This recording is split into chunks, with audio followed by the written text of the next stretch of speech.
Channel पे। आज मैं आप लोगों को ओनली आईएएस की उड़ान सीरीज का रिवीजन, जो क्विक रिवीजन है प्रीलिम्स के लिए, वो मैं करवा रही हूँ। ओके, तो आप अगर इसे कर लेते हो तो आपका प्रीलिम्स का कोर्स कंप्लीट हो जाता है। ये कोई ऑफिशियल चैनल नहीं है, मैं बस आप लोगों को रिवीजन करवा रही हूँ। ओके, तो ये इसका कंटेंट है। तो चैप्टर आप देख सकते हो कौन कौन सा चैप्टर है, इतना ही सफिशिएंट है आपके प्रीलिम्स के लिए। और करंट अफेयर, तो करंट अफेयर आप पीटी 365 और जो मंथली मैगजीन्स आते हैं उससे कर सकते हो। तो आज मैं आप लोगों को फर्स्ट चैप्टर परिस्थितिकी तंत्र के प्रकार है, इन्हें बताऊंगी। ओके, तो ये हमारा फर्स्ट चैप्टर है। तो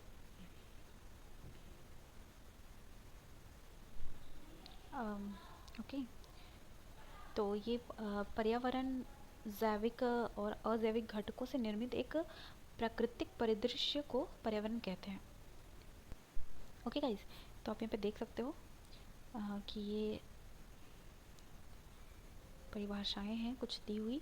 तो मैं हम आपको बता देती हूँ कि जैविक जो बायोटिक, ठीक है, जैविक को बायोटिक कहते हैं और नॉन बायोटिक। ओके, तो ये अजैविक घटक हैं।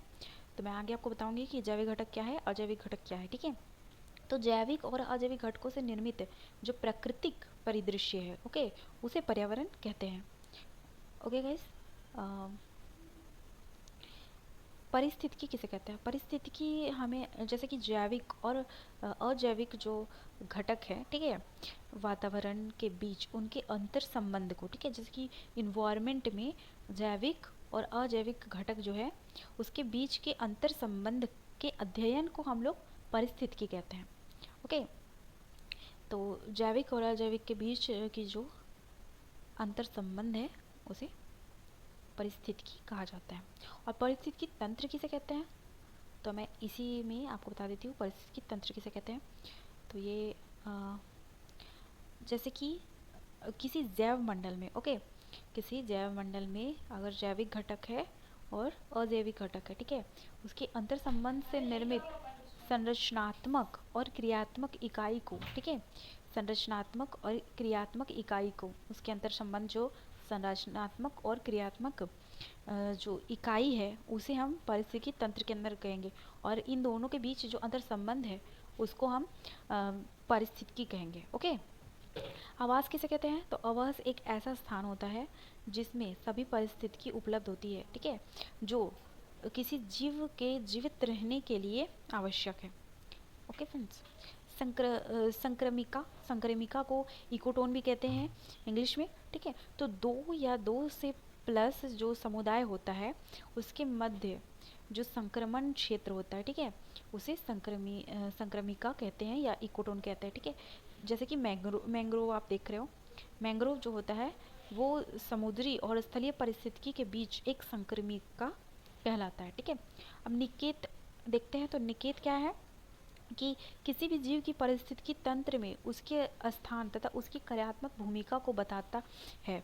वस्तुतः निकेत का संबंध ऐसे क्रियात्मक क्षेत्र से है जहाँ वो न केवल प्रजाति रहते हैं बल्कि वे अपने अस्तित्व को बनाए रखने के लिए आसपास के वातावरण से अंतर संबंध होकर अंतःक्रिया करते हैं। प्रत्येक प्रजाति का एक विशिष्ट निकेत होता है, ओके, और तथा कोई भी दो प्रजाति जो है एक निकेत में नहीं रह सकती, ठीक है। और क्या है कि निकेत के विभिन्न प्रकार, जैसे आवास निकेत, खाद्यान्न और भौतिक निकेत, रासायनिक निकेत, ये सब निकेत के प्रकार है। बायोम देखते हैं, तो बायोम क्या है कि बायोम पौधे व प्रजातियों का एक समुदाय होता है, ठीक है। बायोम क्या है कि पेड़ पौधे और प्रजाति प्राणियों का, ठीक है, पेड़ पौधों का और प्राणियों का एक समुदाय होता है, ठीक है, जो एक विशेष भौगोलिक क्षेत्र में पाया जाता है। एक बायोम के अंतर्गत सभी पादपों तथा प्राणियों की विशेषता समान होती है, ठीक है। मतलब आप ये देखो कि एक बायोम में अगर कोई भी पादप है और प्राणी है तो दोनों की विशेषता समान होगी, ठीक है। और बायोम आवास की तुलना में एक व्यापक अवधारणा है। एक बायोम में कई प्रकार के आवास हो सकते हैं, ठीक है। और यहाँ पे आप देखो कि जो इकोटोन है, कुछ ऐसे जीव पाए जाते हैं इकोटोन में जो आसपास के समुदाय से पूरी तरह अलग होते हैं, ठीक है। जब प्रजातियों की विविधता किसी संक्रमिका में अधिक होती है तो उसे कोर प्रभाव या एज इफेक्ट कहते हैं। एज इफेक्ट आप याद रखना क्योंकि ये इंपॉर्टेंट है। संक्रमिका किसे कहते हैं? अगर किसी जगह पे मतलब कि कोई मतलब दो से अधिक जो होता है समुदाय का, अगर उसमें संक्रमित हो जाए तो उसे संक्रमिका कहते हैं। ठीक है, यहाँ पे आप देख लो, संक्रमिका समुदायों का संक्रमण हो तो उसे संक्रमिका कहेंगे। और उसी अगर कोई समुदाय उसमें से एक कोई समुदाय अगर आपको ज़्यादा हो जाता है तो वो फिर एज प्रभाव हो जाता है। ठीक है, एज इफेक्ट इसे कहते हैं। और यहाँ पे देख लेते हैं पारिस्थितिकी तंत्र के अवयव। तो अजैव अवयव है और जैविक अवयव है। ठीक है, तो जलवायु कारक भी है और मृदा कारक भी है। ठीक है, अजैव में जलवायु कारक है जैसे कि वर्षा हो गया, ऊर्जा हो गया, पवन हो गया, तापमान हो गया। और मृदा कारक है मृदा, खनिज, लवण, स्थलीकरण, स्थलाकृति। जैविक अवयव जैसे कि उत्पादक हो गया, उपभोक्ता और अपघटक। ठीक है, तो हम कुछ अपघटक देख लेते हैं। अजैविक अपघटक। अजैविक अपघटक क्या है कि पर्यावरण के आकार और स्वरूप का निर्धारण करते हैं। ये मोस्ट इंपॉर्टेंट पॉइंट है, आप इसे याद कर लो ताकि आपके दिमाग में एक अच्छा सा इमेज बन जाए कि अजैविक घटक जो है पर्यावरण का आकार और स्वरूप उसे निर्धारित करते हैं। ठीक है, जैसे एक स्थलीय परिस्थितिकी तंत्र में तापमान, प्रकाश, जल अजैविक कारक के रूप में सम्मिलित होते हैं, तो वही एक समुद्री परिस्थितिकी तंत्र में लवणता, महासागरीय धाराएं आदि अजैविक कारक के रूप में सम्मिलित होते हैं। ठीक है, अब देखिए कि यहाँ पे आपको दिया हुआ था जैसे कि आपका हो गया तापमान, हो गया प्रकाश, हो गया, ठीक है, जल अजैविक कारक है। तो अब देखते हैं कि इन सब का इफेक्ट कैसे होता है। तो तापमान का पहले हम देखते हैं। तो तापमान क्या है कि जीवों की उपापचयी क्रिया, वृद्धि, अनुक्रिया तथा जीवों के अन्य शारीरिक कार्यों को निर्धारित करता है। ठीक है, किसी जीव का भौगोलिक वितरण उसके तापमान सहनशीलता के स्तर पर निर्धारित होता है।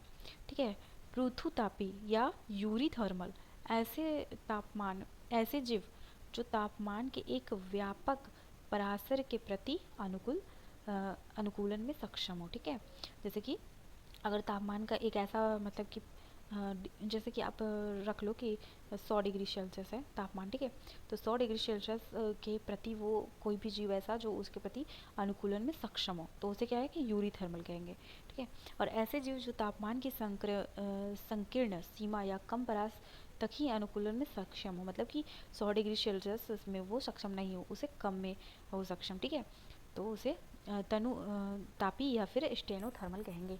अब जल में देख लेते हैं। तो पादपों के भौगोलिक वितरण और उत्पादन के निर्धारण में जल का महत्वपूर्ण भूमिका होता है। जैसे पृथु लवणी मतलब यूरी हेलाइन ऐसे जीव जो लवण के एक व्यापक परास के अनुकूल मतलब कूलन में सक्षम है। मतलब एक परास मतलब आप एक परसेंटेज समझ सकते हो। ठीक है, तो एक लगभग कुछ एक व्यापक परसेंटेज तक उतना तक में करने में अनुकूलन है। ठीक है, और तनु लवणी मतलब स्टेनो ओके तनु लवणीय हो गया जैसे कि जीवों की लवणता का संकीर्ण सीमा या कम परास तक अनुकूलन हो। जैसे कि मैंने आपको बताया ना ऊपर वाला 100 डिग्री सेल्सियस में है तो उससे कम का हो गया स्टेनोथर्मल और उससे यूरी थर्मल। तो आप यहाँ पे यूरी हेलाइन और स्टेनो हेलाइन इस तरह से आप याद रख सकते हो। परासरणी ठीक है समस्याओं जैसे ऑस्मोटिक प्रॉब्लम के कारण अलवणीय जल के कुछ जीव समुद्र में तथा समुद्री जीव अलवणीय जल में लंबे समय तक जीवित नहीं रह सकते हैं। ठीक है, अब प्रकाश का इफेक्ट देख लेते हैं। तो प्रकाश का क्या है कि पौधों के लिए प्रकाश संश्लेषण उपलब्ध कराता है। प्राणियों की वृद्धि, प्रजनन, प्रवासी गतिविधियों के निर्धारण, परावैंगिक किरणों विकिरण कई जीवों के लिए हानिकारक होती है। दृश्य प्रकार के सभी घटक समुद्र के विभिन्न गहराई में रहने वाली समुद्री जीवों के लिए उपलब्ध नहीं होती। ठीक है, मतलब कि जो हम लोग को प्रकाश दिखता है वो मतलब कि जो दृश्य प्रकाश है वो समुद्री जो क्षेत्र है। ठीक है, तो समुद्र के हर स्तर पे नहीं जा पाता है प्रकाश। ठीक है, कहीं पे जाके रुक जाता है, नीचे वाला को नहीं मिल पाता है। ठीक है, तो तो क्या होता है कि इसलिए प्रकाश की उपलब्धता में अंतर के कारण ही लाल, हरा और भूरा शैवाल जो है समुद्र के अलग अलग भाग में होता है। ठीक है, हरा, लाल, भूरा तो क्या है कि अलग अलग स्तर में है। ओके, अब मृदा का इफेक्ट देख लेते हैं। तो मृदा किसी भी क्षेत्र में वनस्पति का निर्धारण मृदा संचालन, जल धारण क्षमता इत्यादि के आधार पर होता है। मृदा के पीएच मान जो है खनिज तत्वों, स्थलाकृति इत्यादि पर निर्भर करती है। अजैविक कारक के प्रति जो कारकों के प्रति प्रक्रिया उसे देख लेते हैं हम लोग।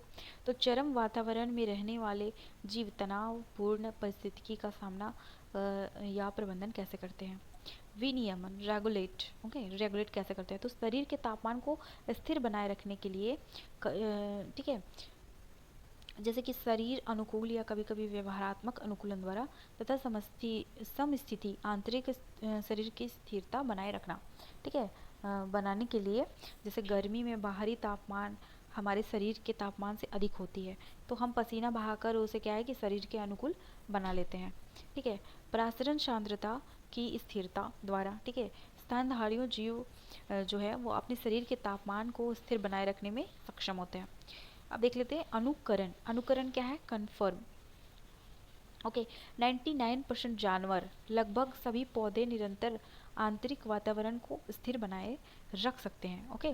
ताप नियमन कई जीवों के लिए ऊर्जावान रूप से महंगा होता है।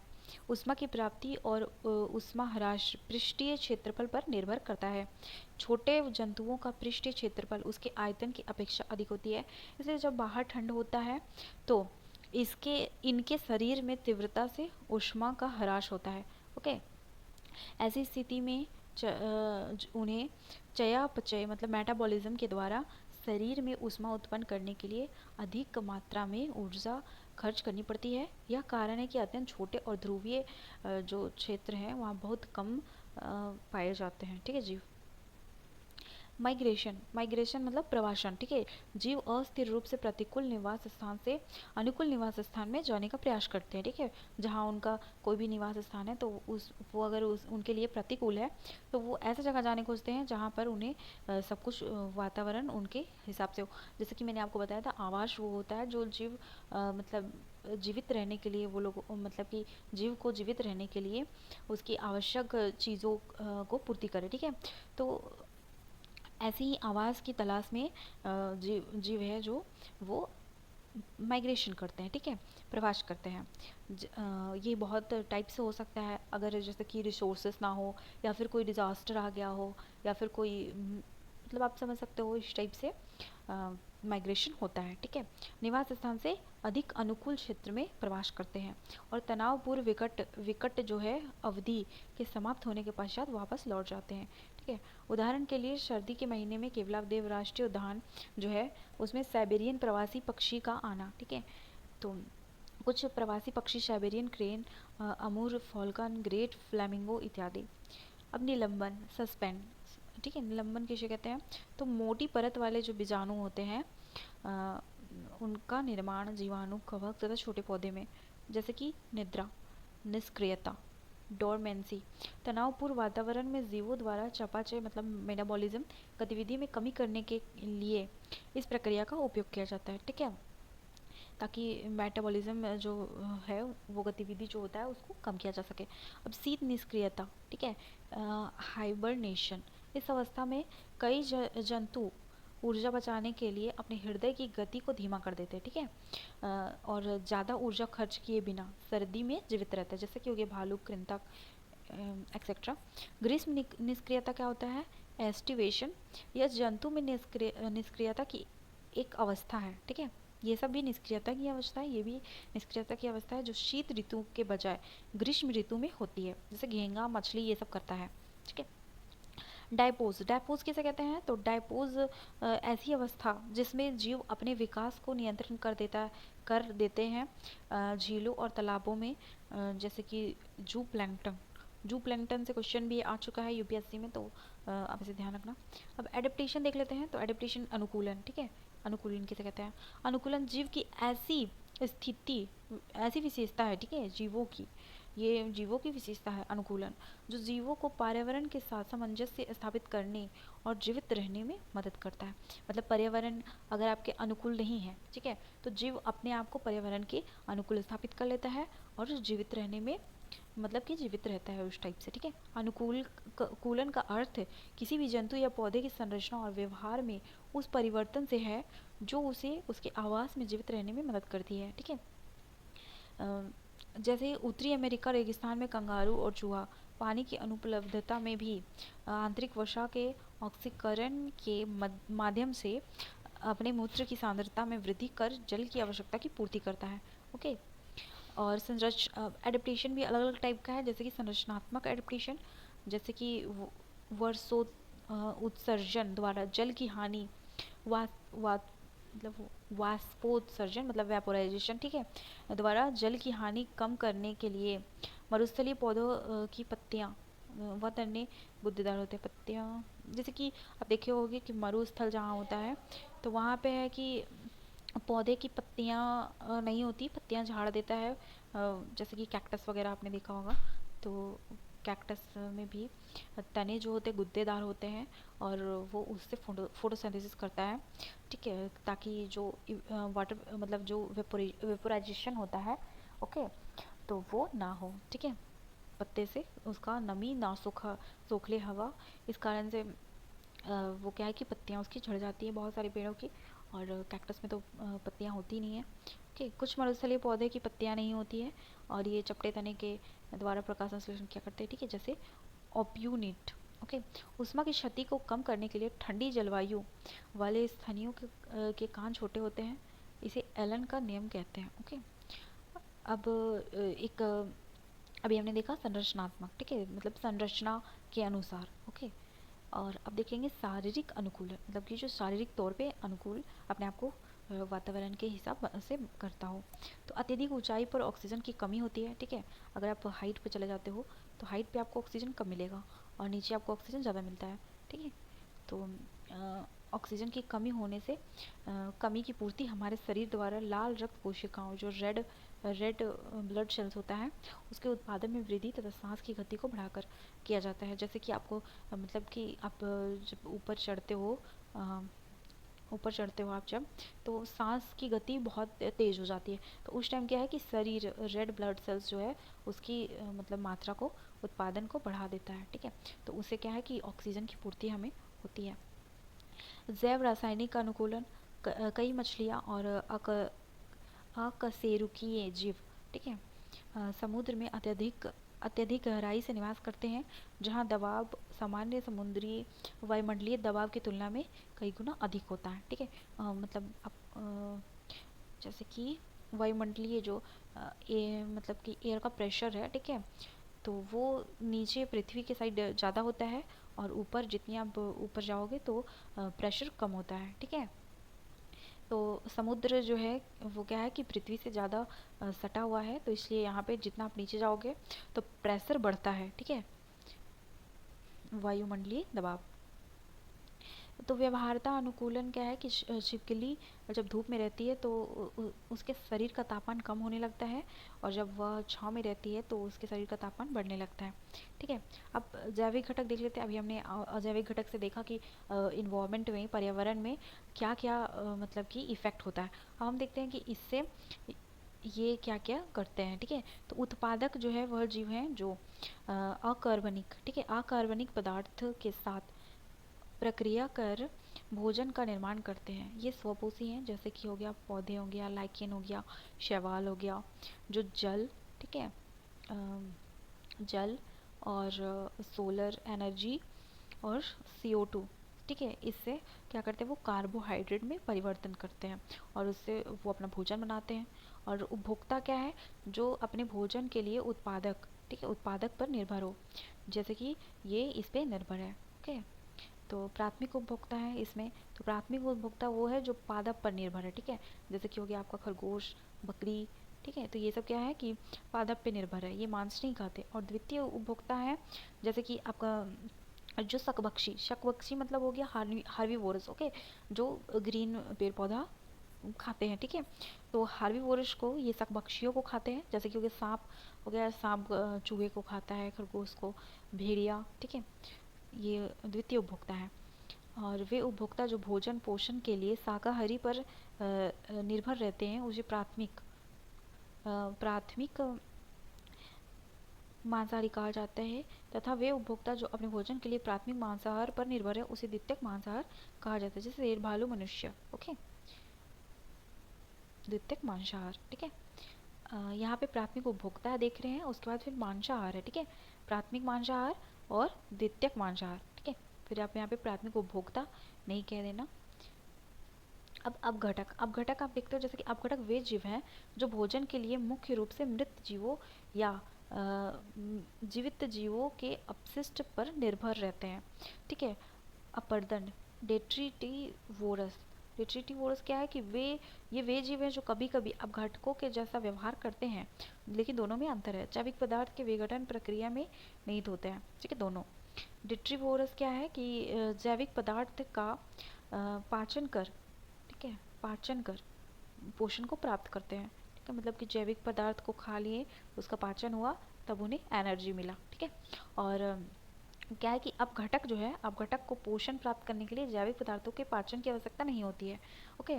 विभिन्न स्तर पर व्याप्त विभिन्न प्रजातियों के ऊर्ध्वाधर वितरण को स्तरीकरण, स्ट्रैटिफिकेशन कहा जाता है। जैसे जंगलों में पेड़ उच्च स्तर पर हैं, दूसरे पर झाड़ियाँ, अंत पर जड़ी बूटी और घास उपस्थित है। ठीक है। पारिस्थितिकी तंत्र के घटक और प्रकार्य। अब देख लेते हैं कि पारिस्थितिकी तंत्र के घटक और उपकार्य। पारिस्थितिकी तंत्र के 4 घटक हैं। ठीक है। ये उत्पादक, अपघटन, ऊर्जा प्रवाह और पोषण चक्र। ओके, 4 घटक है।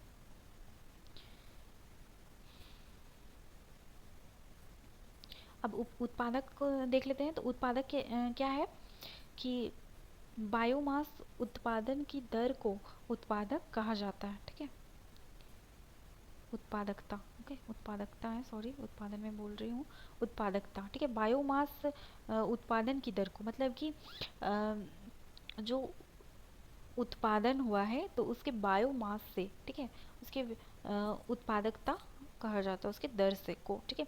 किसी क्षेत्र में पेड़ पौधे द्वारा प्रति इकाई सतह में कितनी इकाई समय में सकल संचित ऊर्जा की मात्रा को मतलब कि प्राथमिक उत्पादन कहा जाता है। ठीक है। और प्राथमिक उत्पादन के द्वारा प्रकाश संश्लेषण के माध्यम से उत्पादित समस्त ऊर्जा को सकल प्राथमिक उत्पादन कहा जाता है, ग्रॉस प्राइमरी प्रोडक्शन। ओके।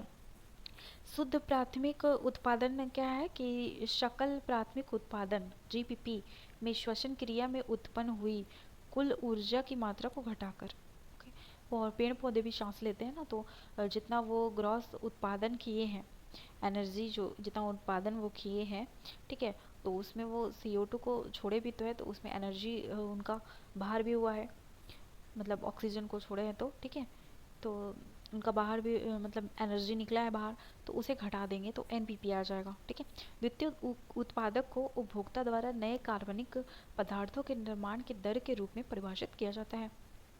अब अपघटन देख लेते हैं। ठीक है, तो अपघटन क्या है? अपघटन मरे हुए जीव या पौधों या अन्य कार्बनिक व जटिल पदार्थों को सरल पदार्थ में विघटित कर देते हैं। ठीक है, अपघटन क्या करते हैं कि जीवों, ठीक है, जीव या पौधों, ठीक है, जीव, या फिर मैं यहाँ पे इसी टाइप से जीव बना रही हूँ, आप इसमें सब जीव समझ लेना, पेड़ पौधों या कोई भी और अदरवाइज और जो भी कार्बनिक पदार्थ है या वह जटिल पदार्थ है उसको सरल पदार्थ में विघटित कर देते हैं, तथा यह प्रक्रिया कहलाती है अपघटन।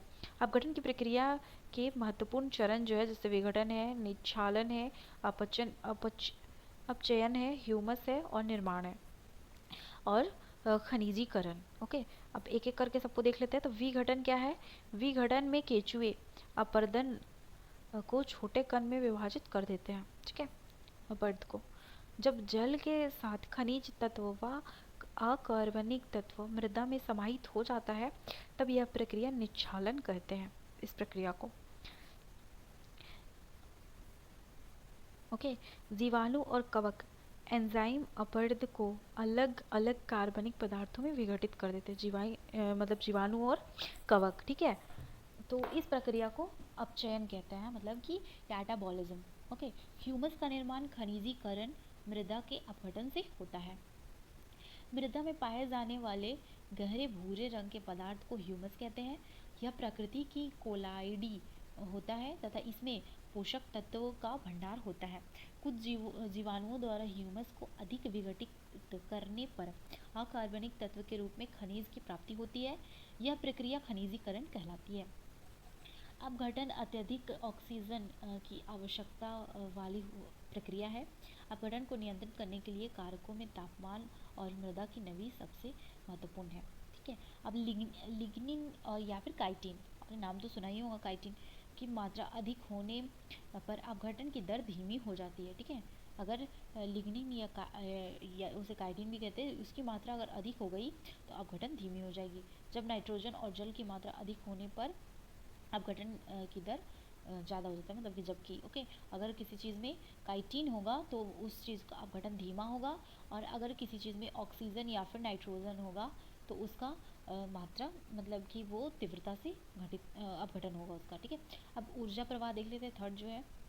तो ऊर्जा प्रवाह क्या है? निम्न स्तर से उच्च स्तर की ओर ऊर्जा का एक दशीय प्रवाह होता है। ठीक है। तथा विभिन्न पोषण स्तरों में एक निश्चित मात्रा में ऊर्जा का अपचयन होता है। पृथ्वी पर पहुंचने वाली सौर ऊर्जा को केवल 2 से 10% ही प्रकाश संश्लेषण क्रिया में प्रयुक्त होता है। ठीक है। मतलब कि जो पृथ्वी पर सौर ऊर्जा पहुंचता है उसका 2 से 10% ही प्रकाश संश्लेषण के लिए प्रयुक्त होता है। ठीक है। मतलब यूज होता है, जो पूरे पृथ्वी पर जीवन को बनाए रखती है। पारिस्थितिकी तंत्र शब्दावली में हरे पौधे को उत्पादक कहा जाता है, जैसे फाइटोप्लैंक्टन, शैवाल, पेड़। ठीक है। फाइटोप्लैंक्टन भी मतलब उत्पादक में आते हैं। सभी प्राणी प्रत्यक्ष और अप्रत्यक्ष रूप से अपने भोजन के लिए पादपों पर निर्भर है। इन्हें उपभोक्ता या परपोषी कहते हैं। ठीक है। अब चरण खाद्य श्रृंखला और अपरद खाद्य श्रृंखला, दोनों में डिफरेंस देख लेते हैं। तो उत्पादक प्राथमिक ऊर्जा स्रोत के रूप में रहते हैं इसमें। ओके। और इसमें क्या है? अपरद खाद्य श्रृंखला मृत कार्बनिक पदार्थों से आरंभ होता है। ठीक है। खाद्य श्रृंखला में जो में ऊर्जा सीधे और सौर ऊर्जा से प्राप्त होता है। ठीक है। सीधे सौर ऊर्जा से प्राप्त होता है खाद्य श्रृंखला में इसमें। ठीक है। और चारण श्रृंखला खाद्य श्रृंखला में, और अपरद खाद्य श्रृंखला में क्या होता है कि कार्बनिक अपशिष्ट से। ठीक है। जैसे यहाँ पे आप एग्जाम्पल में पेड़ पौधों को ले सकते हो, और ये अपघटन वाले मतलब कि जो भी है। जलीय पारिस्थितिकी तंत्र में चारण खाद्य श्रृंखला ऊर्जा के मुख्य स्रोत के रूप में होता है, और स्थलीय में तंत्र में ऊर्जा का अधिकांश प्रवाह अपरद खाद्य श्रृंखला में होता है। ओके। खाद्य श्रृंखला और खाद्य जाल में देख लेते हैं कि क्या डिफरेंस है। तो खाद्य श्रृंखला, इसमें एक जीव दूसरे जीव के मध्य ऊर्जा एवं पोषण का रेखीय प्रवाह है, मतलब रेखीय प्रवाह इस टाइप से। ठीक है। और इसमें क्या होता है कि यह अनेक खाद्य श्रृंखलाओं का एक संयोजन होता है जो जीवों के बीच परस्पर निर्भर संबंध को दिखाता है। सभी संभव ऊर्जा को पोषण प्रवाह को दर्शाता है, मतलब कि ये दिखाता है डिपेंडेंसी, कि आपको इस पे ये इस पे डिपेंड है, ये इस पे डिपेंड है, ये इस पे डिपेंड है। ठीक है। तो ये जाल के टाइप का दिखाता है। फिर यहाँ पे देख लेते हैं, खाद्य श्रृंखला पोषण और ऊर्जा प्रवाह के केवल एक भाग को दर्शाता है और जीवों के मध्य सामान्य व पृथक संबंध को दर्शाता है। जैसे कि आप ये आउल हो गया, जैसे आप यहाँ पे कॉर्न से देख लीजिए, कॉर्न है ये, तो इसे रैट ने खाया, रैट को आउल ने खाया। अब यहाँ पे कैरेट है, कैरेट को रैबिट ने खाया, रैबिट को फॉक्स ने खाया, फॉक्स को लायन ने खाया। ठीक है। जैसे यहाँ ग्रास है, ग्रास को ग्रास ऊपर ने खाया, फ्रॉग ने खाया फिर ग्रास ऊपर को, फ्रॉग को पैंथर ने खाया, स्नेक, और स्नेक को ईगल ने खाया। ठीक है। तो ये एक रेखीय बता रहा है।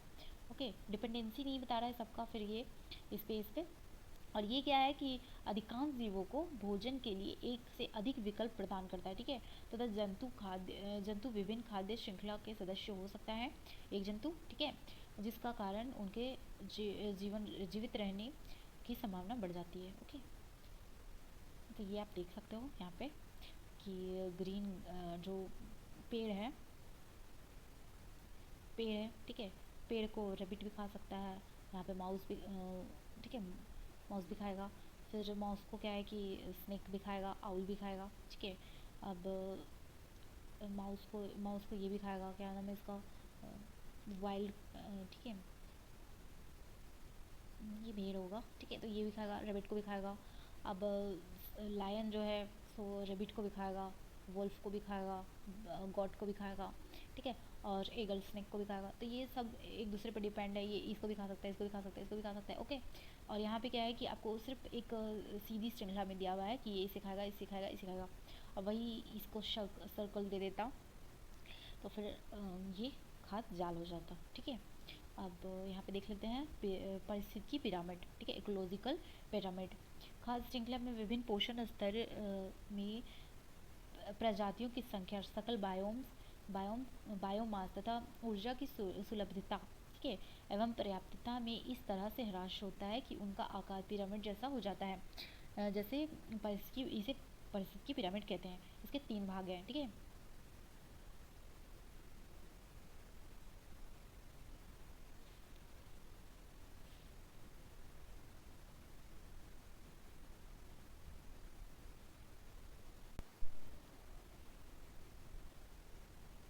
ओके, तो ये हो गया परिस्थिति की पिरामिड।